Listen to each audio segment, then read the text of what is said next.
Bismillahirrahmanirrahim. Assalamualaikum warahmatullahi wabarakatuh. Alhamdulillahirabbil alamin wa bihi nasta'in ala umuri dunya waddin.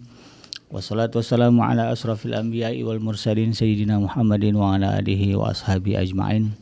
Ya alim Allahumma alimna ma yanfa'una wanfa'na bima 'allamtana wa zidna ilma wa arina al-haqqa haqqa warzuqna tiba'ah wa arina al-batila batila warzuqna ijtinabah. Rabbi shrah li sadri wa yassir li amri wa hlul 'uqdatam min lisani yafqahu qawli. Rabbana innana amanna faghfir lana dzunubana wa qina adzabannar. Ya al-haq adkhilna mudkhala sidqin wa akhrijna mukhraja sidqin waj'alna min ladunka sultanan nasira. Allahumma ighfir lil muslimina wal muslimat fi Palestin. Allahumma ansur ikhwanana al mujahidin fi Palestin ya aziz ya jabbar ya rabbal alamin. Amma ba'd. Alhamdulillah, segala puji dan syukur adalah milik Allah Tuhan semesta alam yang telah menciptakan kita, dan karena rahmat dari Allah Subhanahu wa taala hari ini kita kembali di udara ya, di channel iDream TV dalam program Hikmah, himpunan kisah dan motivasi hidup, di mana insyaallah kita akan coba menggali berbagai hal dalam kehidupan kita untuk kita jadikan modal menghadap ya kepada Allah Subhanahu wa taala, karena setiap kita pasti akan mati dan setiap kita akan dimintai pertanggungjawaban atas kehidupan yang telah kita lalui oleh Allah Subhanahu wa taala. Tidak lupa kita baca salawat dan salam Allahumma shalli ala sayyidina Muhammad wa ala ali sayyidina Muhammad. Assalamualaikum ayuhan nabi wa rahmatullahi wabarakatuh. Semoga Allah terima salawat dan salam yang kita baca dan dilimpah curahkan kepada para nabi dan para rasul, wabil khusus Rasulullah Muhammad sallallahu alaihi wasallam. Dan semoga kita termasuk orang yang akan berbahagia ya, bisa bertemu dengan Allah Subhanahu wa taala ya, dan dimasukkan ke dalam jannahnya, lalu kemudian dipertemukan dengan Rasulullah sallallahu alaihi wasallam di tepi sebuah telaga yang sangat indah, di bawah sebuah pohon yang sangat rindang insyaallah. Amin ya rabbal alamin. Sahabat iDream yang dirahmati Allah dimanapun Anda berada, izinkan saya kali ini mengangkat tema dalam program Hikmah tentang keimanan dan cabang-cabangnya. Di dalam sebuah hadis Rasulullah SAW pernah menggambarkan bahwa iman itu memiliki cabang. Ya. Jadi tidak hanya satu, tapi ada cabang-cabangnya. Dan iman adalah manifestasi ya, dari amal soleh. Gitu. Atau iman termanifestasi dalam amal soleh. Jadi kalau seseorang itu beriman, nah itu bisa terlihat dari amal solehnya. Karena di dalam Al-Quran memang kalimat iman dan amal soleh itu umumnya digandengkan ya, disamakan. Wawunya itu wawu ma'iyah ya. Innal ladzina amanu wa 'amilus sholihat. Biasa begitu tuh ya. Jadi padanannya iman itu adalah amal soleh. Maka ketika orang malas beramal soleh, maka bisa dikatakan level imannya sedang turun ya. Kalau dia benci amal soleh, bisa jadi nggak punya iman gitu ya. Jadi kalau ada orang yang benci dengan perbuatan baik, maka dia bukan orang beriman ya, karena orang beriman itu senang berbuat baik. Dan di dalam surah Ar-Ra'd kalau nggak salah yang ke-29 ya, disebutkan innal ladzina amanu wa amilus sholihat tuba lahum ya wa husnu ma'ab. Orang-orang yang beriman, innal ladzina amanu wa amilus sholihat tuba lahum, orang-orang yang beriman dan beramal saleh ya, berbuat banyak kebaikan, tuba lahum ya, bagi mereka kebahagiaan, wa husnu ma'ab, dan tempat kembali yang baik. Jadi kenapa orang beriman itu suka beramal soleh ya, suka berbuat kebajikan, karena memang itu mendatangkan kebahagiaan ya, satisfaction ya kalau bahasa Inggrisnya, mendatangkan satisfaction itu kebahagiaan, kepuasan ya, melihat orang tersenyum ya dengan kebaikannya itu satu kebahagiaan tersendiri ya. Makanya kadang-kadang kalau kita lihat ya, mungkin ada social eksperimen ya, kalau di YouTube misalnya ada orang-orang ya ngerekam kebaikannya. Itu satu kepuasan ketika melihat orang itu menerima kebaikan yang dibuat ya, atau bersyukur atas kebaikan yang dia berikan. Misalnya ngasih makan sembunyi-sembunyi gitu kan, begitu dilihat sama yang dikasih makan tuh kaget ya. Sampai sujud-sujud dia senang dikasih makan. Nah, itu bagi mereka itu satu kebahagiaan. Jadi beramal soleh itu menjadi candu bagi orang-orang yang beriman.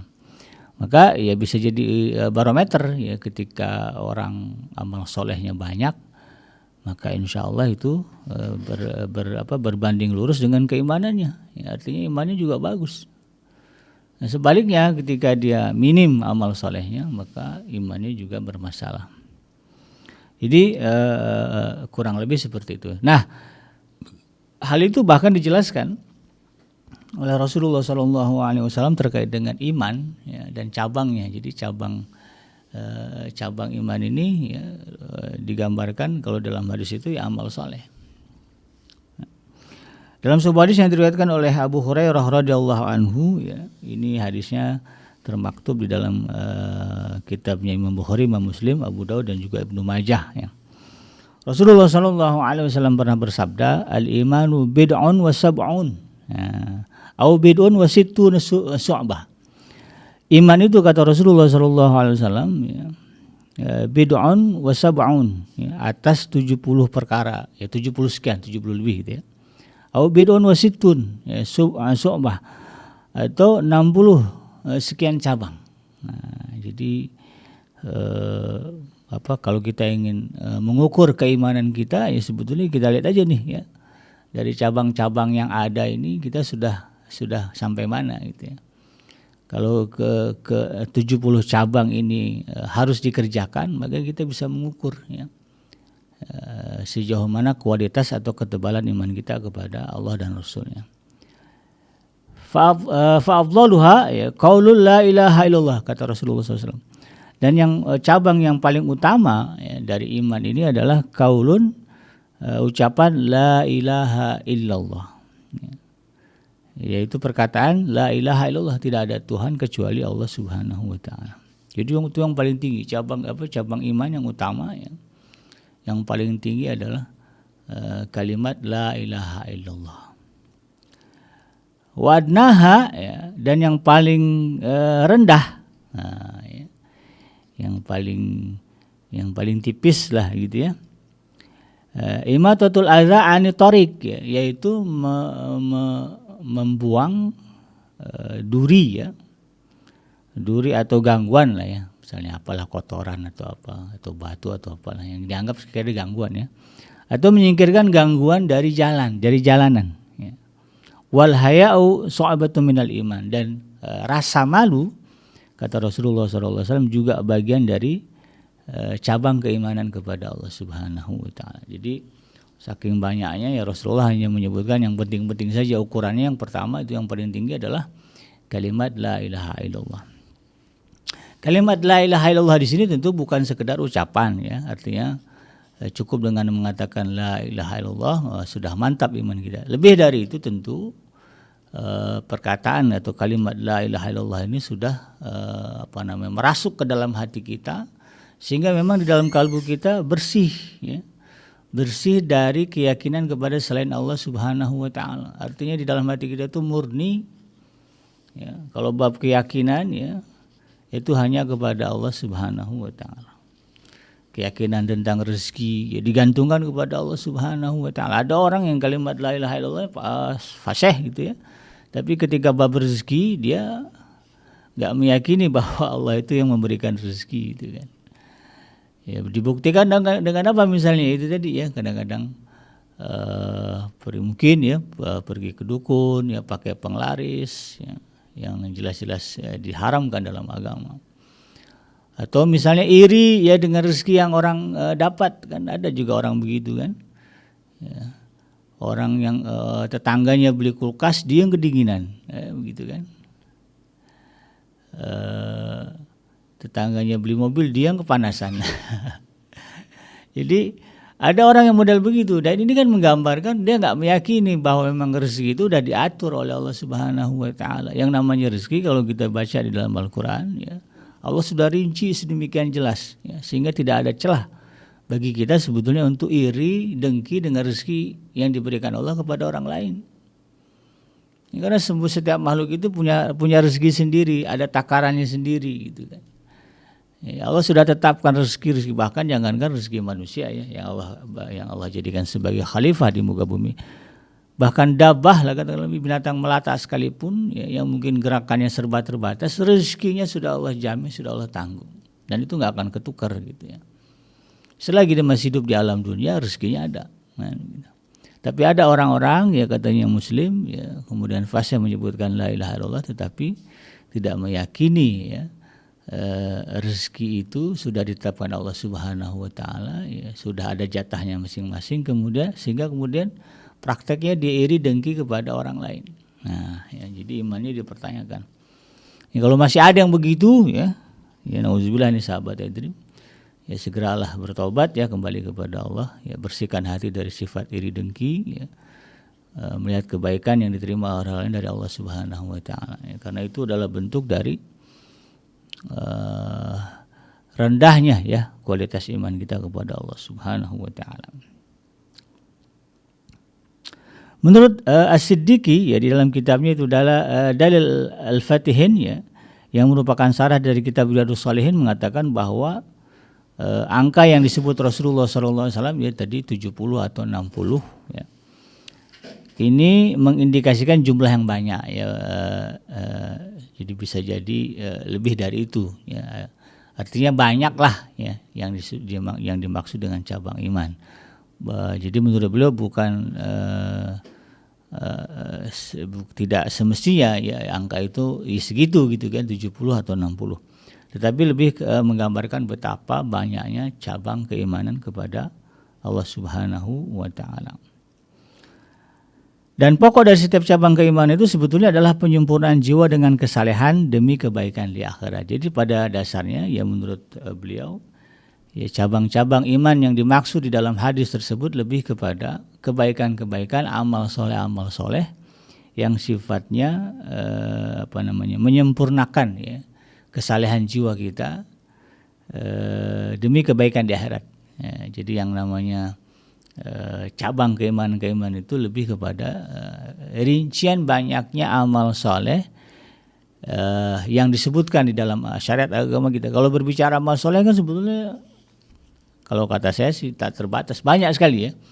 Kadang-kadang orang hanya mematok yang namanya amal soleh itu sebatas rukun Islam misalnya ya, syahadat, sholat, zakat, ya, puasa, haji, ya, 5 itu gitu kan. Padahal sebetulnya yang namanya amal soleh itu ya, lebih luas lagi dari 5 hal ini gitu kan. Kalau kita lihat di dalam Al-Quran ya, itulah isinya ya. Al-Quran itu isinya adalah rincian ya bagaimana kita beramal ya. Nah, kalau kita melakukan amal sesuai dengan tuntunan ya apa yang disebutkan dalam Al-Quran itu amal soleh ya. Jadi Al-Quran itu adalah panduan kita untuk menjadikan perbuatan kita sebagai perbuatan amal soleh yang pada akhirnya kemudian menjadi indikator ya tinggi rendahnya iman kita kepada Allah Subhanahu wa taala.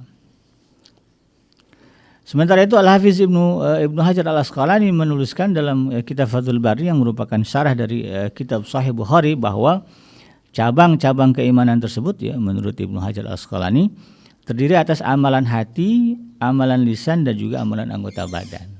Ya, jadi prakteknya iman itu adalah banyaknya amal yang kita buat ya, baik sifatnya amalan hati ya, amalan hati ya zikrullah ya. Nah, ini harus kencang ini ya karena ada perintahnya itu dan banyak sekali perintah yang disebutkan di dalam Al-Quran agar hati kita ini senantiasa hidup dengan mengingat Allah Subhanahu wa taala.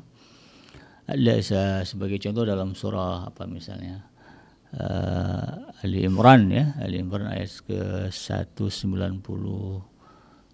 ya, allazina yazkuruna Allaha qiyaman wa qu'udan ala junubihim wa yatafakkaruna fil ardh wa yatafakkaruna fil ardi wa yatafakkaruna fil ardh. Allazina yazkuruna Allaha qiyaman, dan orang-orang yang mengingat Allah ya, dalam keadaan berdiri, qiyaman wa qu'udan, dan dalam keadaan duduk. Qiyaman wa qu'udan wa ala junubihim, bahkan di luar itu ketika dia berbaring pun dia juga mengingat Allah Subhanahu wa taala. Jadi ini penting ya amalan hati ini ya, dan itulah bagaimana cara kita menjaga hati agar tetap terpaut ya dengan Allah Subhanahu wa taala. Kemudian amalan lisan ya. Amalan lisan lebih banyak lagi ya. Di dalam Al-Quran itu setidaknya ada 3 ya amalan lisan yang utama. Yang pertama bertasbih ya, memuji dan mensucikan Allah Subhanahu wa taala dengan kalimat subhanallah, alhamdulillah, wa la ilaha illallah, Allahu akbar, la haula wala quwata illa billah, yaitu subhanallah bihamdihi subhanallahil azim. Itu kan kalimat yang ada sebut di dalam hadis ya, disebutkan. Bahkan kalimat itu ya subhanallah bihamdihi subhanallahil azim, kata Rasulullah SAW, disebut sebagai kalimat yang ringan ya, khafifatani fil lisani lakin sakilatani fil mizani inda rahman ya. 2 kalimat itu ya subhanallah wa bihamdihi subhanallahil azim, ringan di lisan tapi berat timbangannya nanti di akhirat di sisi Allah Subhanahu wa taala. Makanya lazimkan begitu ya membaca tasbih ini ya subhanallah. Bahkan di dalam Al-Qur'an ada waktu-waktunya ya. Kalau kita lihat di dalam Al-Qur'an itu banyak waktu disebutkan ya, yang utama itu pagi ya. Bil guduwi wal asal kalimatnya di pagi dan petang. Ya, kemudian di waktu tengah hari salat zuhur ya, anggap aja lah ya biar kita enggak kelewatan ya. Setiap selesai sholat 5 waktu ya sempatkan kita bertasbih kepada Allah Subhanahu wa taala. Kalau yang umum kan para ulama mengajarkan tasbihnya ya subhanallah 33 kali, kemudian alhamdulillah 33 kali, Allah akbar 33 kali. Setiap selesai waktu sholat. Ya. Itu bagian dari mempertebal ya, memperkuat keimanan kita kepada Allah Subhanahu wa taala. Kemudian yang kedua kalimat yang juga amalan lisan ya yang disebutkan di dalam Al-Quran adalah beristighfar. Ya. Banyak sekali ayat ya di dalam Al-Quran, bahkan juga hadis Rasulullah SAW yang memerintahkan kaum muslimin memaksimalkan ucapan istighfar dalam kesehariannya. Bahkan Rasulullah SAW disebutkan dalam riwayat tidak kurang dari 100 ya, atau sekurang-kurangnya 70 dalam satu hari beliau meminta ampun atau beristighfar kepada Allah Subhanahu wa taala. Ya, ini Rasulullah yang bersih ya, jiwanya, hatinya jauh dari dosa, bahkan maksum kan, dijaga dari dosa, tetapi istighfarnya tidak kurang dari 100 kali. Apalagi kita ya harusnya lebih dari itu ya. Targetkanlah ya minimal 1000 gitu ya sehari minimal. Bagi aja 5 kali waktu sholat kan, 200 ya, 200 subuh, 200 waktu zuhur, 200 waktu asar, 200 waktu maghrib, dan 200 sebelum tidur. Genap 1000 setiap hari ya. Lazimkan istighfar karena itu perintahnya jelas banyak. Dalam surah Nuh juga ya, disebutkan ya perintah untuk beristighfar. Bahkan istighfar itu di dalam surah Nuh itu dikatakan bisa mendatangkan rezeki dan hujan ya, sumber penghidupan ya. Jadi banyak kalau yang merasa sulit-sulit ya kehidupan ekonomi ya banyak-banyak ada istighfar. Insyaallah nanti Allah berikan kemudahan untuk mendapatkan ya, atau menumbuhkan sumber kehidupan ya, sumber penghidupan ya, kerja atau usaha dan sebagainya. Kemudian kalimat amal saleh lisan yang juga disebut banyak di dalam yang disebutkan di dalam Al-Quran dan hadis adalah bersalawat. Nah, ya. Kalau secara khusus di dalam Al-Quran, innallaha wa malaikatahu yusholluna 'alan nabi ya ayyuhallazina amanu shollu 'alaihi wa sallimu taslima. Jadi sebelum Allah memerintahkan ya kita untuk bersalawat, Allah terlebih dahulu menyebutkan bahwa dirinya dan para malaikatnya juga bersalawat kepada Nabi. Jadi Allah dan malaikatnya aja bersalawat kepada Nabi, masa kita nggak mau? Kan gitu. Masa kita tidak suka mengamalkan salawat, sedangkan Allah dan malaikatnya itu bersalawat kepada Nabi. Maka kita ya, umat Rasulullah SAW yang menjadi objek dari dakwah beliau harusnya lebih kencang lagi ya salawatnya. Karena dengan jasa ya perjuangan Rasulullah SAW menyampaikan risalah ya, wahyu dari Allah Subhanahu wa taala sampai tuntas. Ya, kalau Rasulullah tidak serius gitu ya dakwahnya, perjuangannya ya, mungkin kita tidak akan tahu ya jalan keselamatan, ya, tidak akan tahu jalan menuju kepada Allah Subhanahu wa taala yang termaktub di dalam Al-Qur'an. Maka sebagai bentuk rasa terima kasih kita ya perbanyak salawat ya. Kalau Al-Habib Ali Al-Jufri kalau nggak salah ya, Habaib ya, seorang Habib dari kota Makkah, beliau mengatakan jangan kurang dari 350 kalau nggak salah ya. sehari gitu. Nah, kalau tadi kan istighfar kalau bisa jangan kurang dari 1000 lah gitu ya, 1000 gitu kan. Kalau salawat jangan kurang dari 350 sehari. Nah, dan katanya ya itu bisa menjadi wasilah ya kita bertemu dengan bermimpi bertemu dengan Rasulullah SAW. Menurut beliau ya. Ketika ditanya Habib gimana caranya supaya kita ini bisa mimpi ya, setiap hari salawat jangan kurang dari segitu tuh ya, 350. Nah ya 3 itu ya, jadi bagian dari amal lisan yang menunjukkan kualitas keimanan kita kepada Allah Subhanahu wa taala. Dan itu dicontohkan oleh Rasulullah sallallahu alaihi wasallam. Rasulullah itu lisannya paling sering memuji Allah Subhanahu wa taala, paling sering meminta ampun kepada Allah Subhanahu wa taala. Dan yang kemudian amalan yang ketiga menurut Ibnu Hajar Al-Asqalani adalah amalan anggota badan. Jadi gambaran ini bergambaran banyaknya cabang iman tadi ya digambarkan oleh Ibnu Hajar Al-Asqalani itu amalan hati, kemudian amalan lisan dan juga amalan anggota badan. Anggota badan ini enggak luar biasa kalau lihat di dalam Al-Qur'an ya. Senyum itu amalan anggota badan ya. Kemudian ringan tangan, mengulurkan bantuan itu juga bagian amalan anggota badan. Yang kalau di dalam Al-Qur'an itu dihimpun dalam kalimat wa ahsin kama ahsanallahu ilaik. Di dalam surah Al-Qasas ya, ayat yang ke-20 ayat yang ke-29 Al-Qasas ayat 77 maksudnya. Kalimatnya begitu ya wa ahsin kama ahsanallahu ilaik. Ya wala tabghil fasada fil ardh wa ahsin kama ahsanallahu ilaik. Jangan melakukan kerusakan di muka bumi. Wa ahsin dan berbuat baiklah ya, kepada makhluk manusia ya, kepada sesama kita kama ahsanallahu ilaik, sebagaimana Allah berbuat baik kepada kita. Jadi kalau ukuran bagaimana kebaikan yang harus kita lakukan ya kira-kira ya sebagaimana baiknya Allah dengan kita. Jadi kalau lihat bagaimana baiknya Allah dengan manusia, Allah tuh nggak pilih kasih, maksudnya nggak pandang, nggak pilah-pilah ini orang kafir. Kalau urusan rezeki Allah kasih. Kalau kita lihat bagaimana orang-orang yang mengingkari Allah Subhanahu wa taala ini sekarang ya, yang lagi rame ini ya, bagaimana jahatnya ya Zionis ya, membantai kaum muslimin ya, di Palestina ya, yang terjadi hari ini sejak tanggal 7 Oktober. Kalau kita perhatikan ya mereka masih gagah-gagah aja, ya makan masih dikasih Tuhan. Ya, Tuhan tuh nggak pilih kasih kalau bab kebaikan, gitu kan. Maka demikian juga kita ya, ketika berbicara kebaikan ya, berbuat baiklah kepada siapapun begitu ya.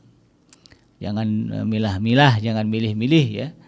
Ya memang ada skala prioritas ya, di dalam Al-Qur'an kalau memang resource ya atau sumber untuk kebaikan kita terbatas ya, misalnya kalau bab sedekah gitu kan. Ya uangnya kan misalnya terbatas nih gitu. Kalau unlimited sih nggak ada masalah ya.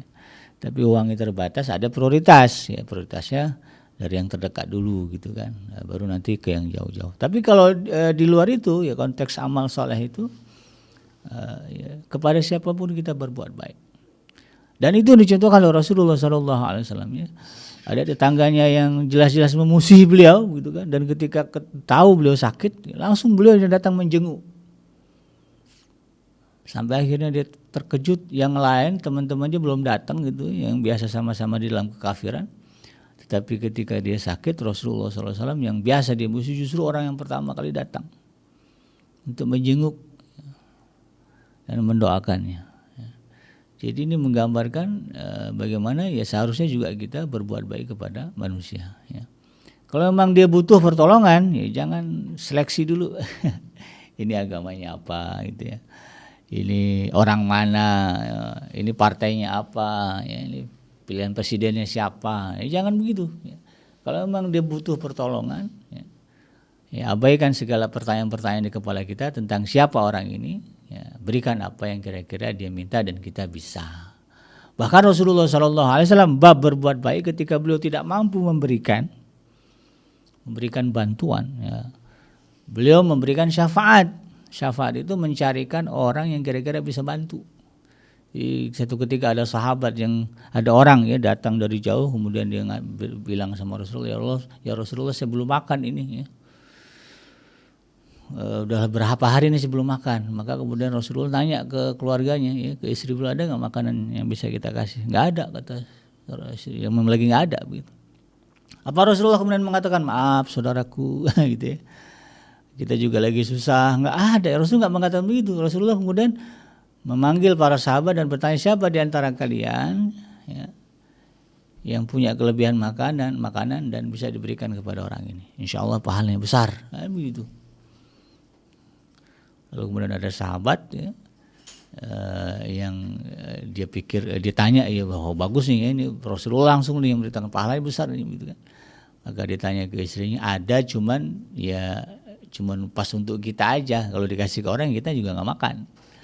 Tapi karena ingin mendapatkan ya, keutamaan pahala dari Allah dan Rasulnya, nggak apa-apa deh ya. Ini dia orang lebih butuh gitu kan, kita kan udah makan, ini belum makan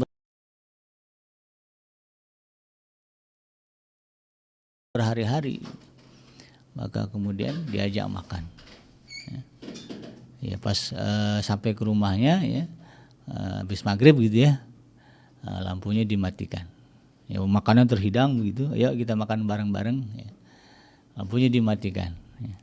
Akhirnya makan gelap-gelap gitu ya, padahal dia nggak makan gitu kan, karena makanan cuma segitu, sedikit gitu. Dan itu kemudian mendatangkan pujian dari Rasulullah SAW, karena Rasulullah menyebutkan Allah tersenyum melihat tingkah laku kalian berdua. Dalam hadisnya begitu ya. Jadi ini menggambarkan ya betapa Rasulullah SAW memaksimalkan perbuatan baik anggota badan. Beliau tidak ya artinya berjuang ya, bagaimana kemudian betul-betul bisa memaksimalkan. Jadi kayak tadi kan nggak ada makanan, beliau nyari siapa yang bisa ngasih makan. Kalau hari ini ada orang kemudian komentar, ngapain bantu negara orang ya, dalam hal ini Palestina misalnya, kita aja lagi susah, nah ini nggak ngikut sunnah Rasulullah SAW ya. Ya sesusah-susahnya kita kan lebih susah lagi mereka dibom ya, dibombardir, dibantai, nggak ada makanan. Kita ini masih alhamdulillah, kita sesusah-susahnya kita itu masih aman ya. Jadi statusnya mereka tuh lebih susah daripada kita. Ya Rasulullah SAW kalau ada orang yang lebih susah dari diri beliau, maka beliau akan menolongnya walaupun beliau lagi susah. Kayak tadi contohnya kan susah sebetulnya Rasulullah ini nggak ada makanan gitu, tapi beliau ingin menolong ya, dengan cara memberikan syafaat.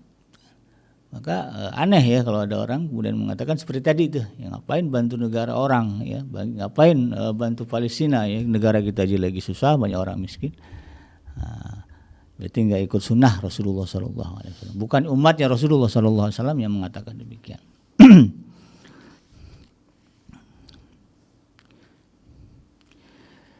Lebih rinci ya, para ulama mengatakan bahwa cabang keimanannya yang berupa amalan hati itu adalah dalam bentuk kepercayaan ya, dan juga niat yang terdiri dari 24 cabang, yaitu beriman kepada Allah ya, termasuk beriman kepada zat dan sifat-sifat Allah Subhanahu wa taala, kemudian mentauhidkannya ya, dengan prinsip dia tidak laisa kamitslihi syai'un, ya tidak ada yang serupa dengan Allah Subhanahu wa taala ya, di alam semesta ini begitu.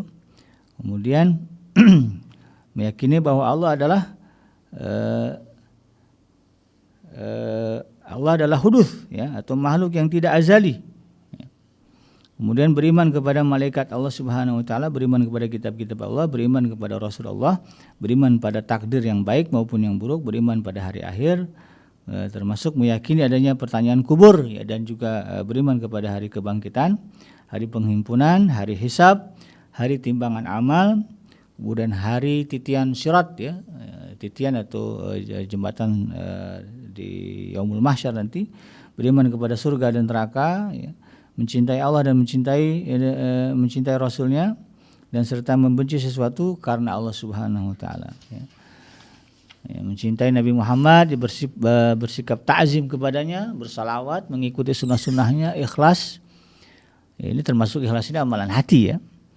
Kemudian termasuk di dalam amalan hati adalah meninggalkan sifat riya ya, dan juga sifat munafik. Munafik itu tadi ya,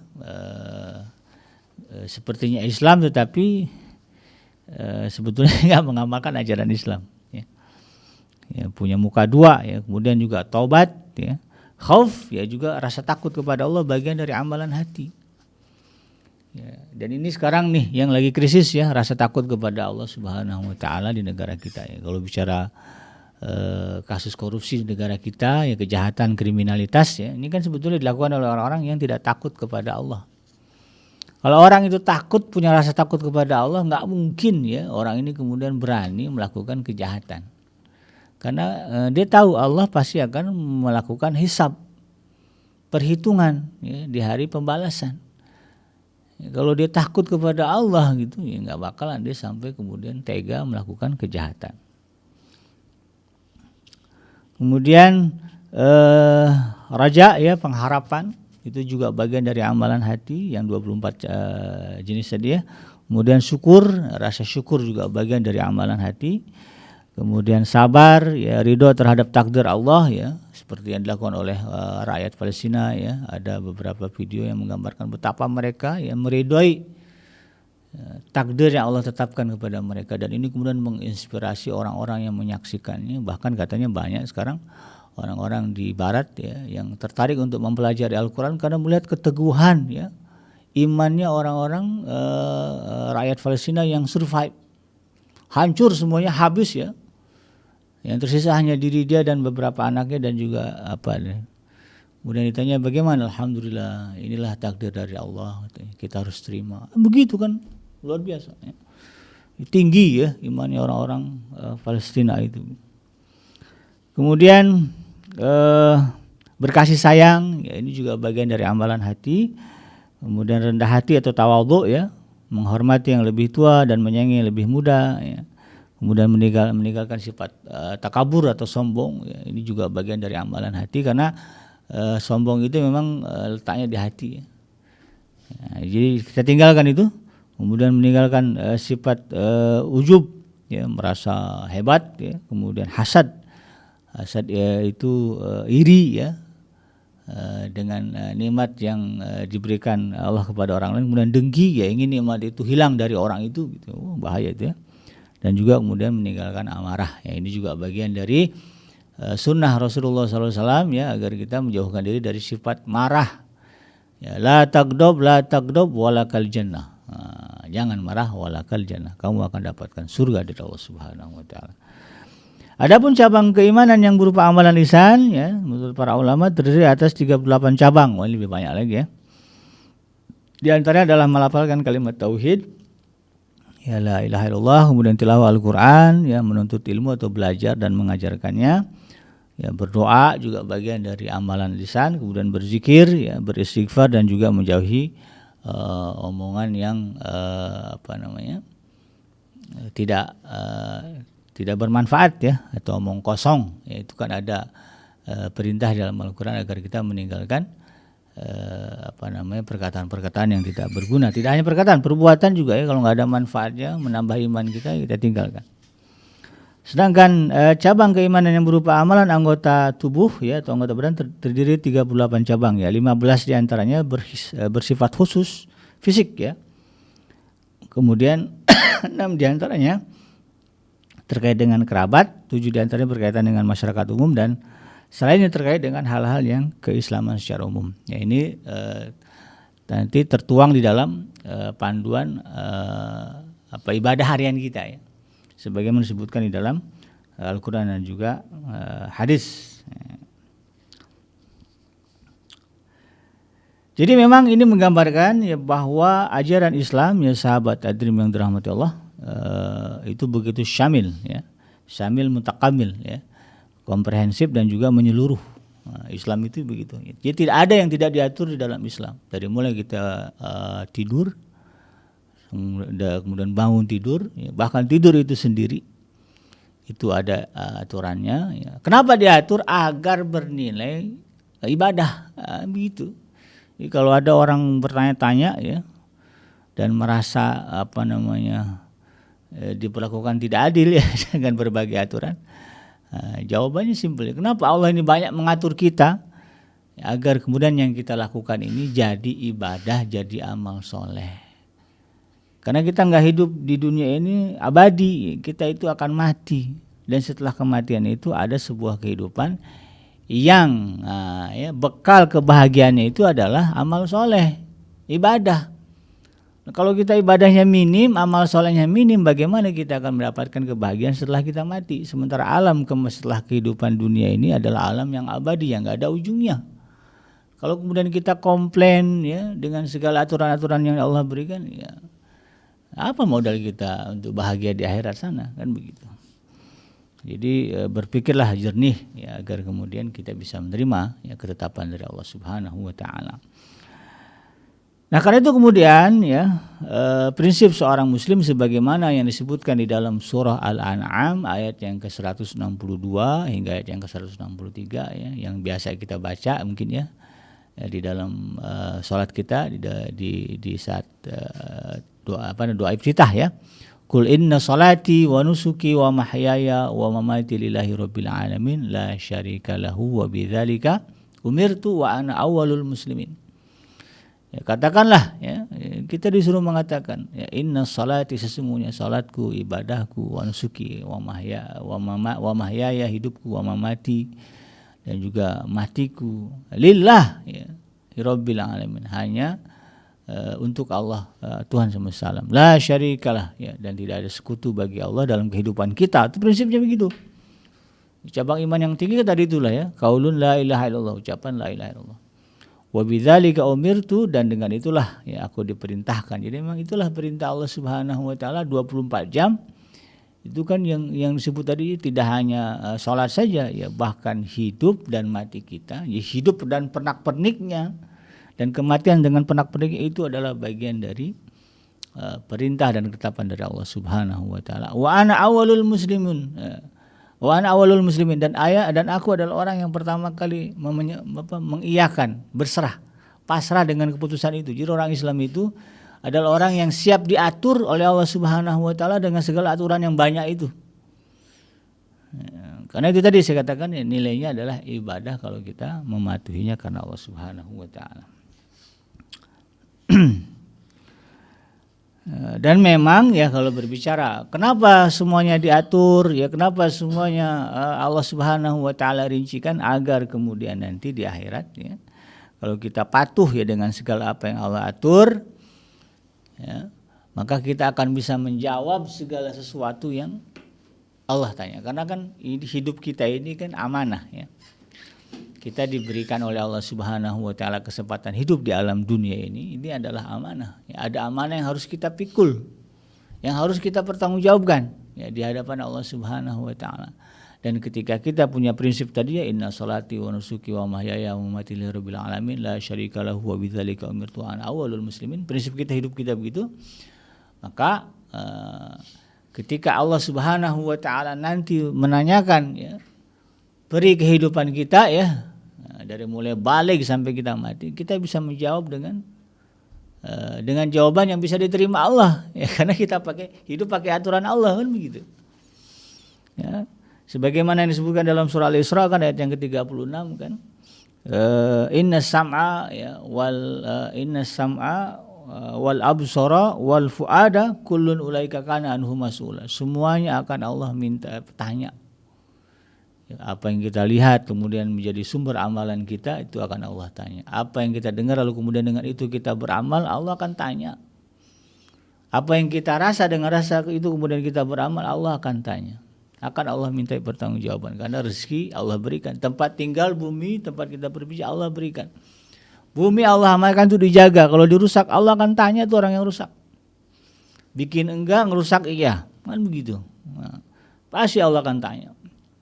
Kalau jawabannya tidak melenceng dari apa yang Allah inginkan ya, maka tentu jawaban itu tidak akan diterima ya, maka resikonya adalah itu adalah sebuah dosa yang kemudian harus dibayar ya dengan panasnya api neraka, nauzubillahi min dzalik.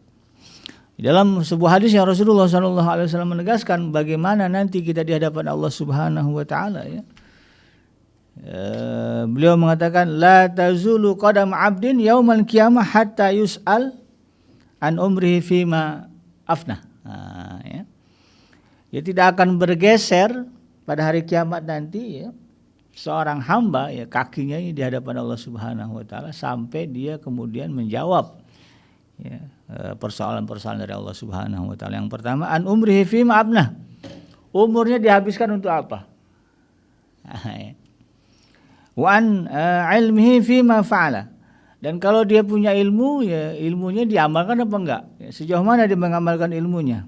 Wa an malihi, dan juga tentang hartanya, min aina iktasabahu wa fima anfaqahu. Ya, ada dua pertanyaan kalau harta itu. Dari mana dia dapatkan, kemudian kemana dia belanjakan. Wa an jismihi fima ablah. Ya. Dan juga anggota badannya. Ya. Bagaimana ia memanfaatkan ya, anggota badan yang telah Allah berikan. Allah kasih mata, telinga. Adakah mata ini untuk membaca Al-Quran, mengkaji, ya, atau ada justru mata yang dihabiskan untuk bermaksiat kepada Allah Subhanahu wa taala. Inilah yang kemudian akan dipersoalkan oleh Allah Subhanahu wa taala di hari kiamat nanti, dan inilah ya yang harus kita pahami sebagai bagian dari cabang keimanan kita kepada Allah Subhanahu wa taala. Mudah-mudahan kita termasuk orang yang serius ya mengamalkan cabang-cabang keimanan tadi ya, dengan prakteknya adalah memperbanyak amal soleh sebagaimana yang diperintahkan oleh Allah dan juga Rasulnya ya. Kalau Allah kita lihat perintah dalam Al-Quran, kalau Rasulullah kita lihat perintah-perintah di dalam hadis ya Rasulullah SAW.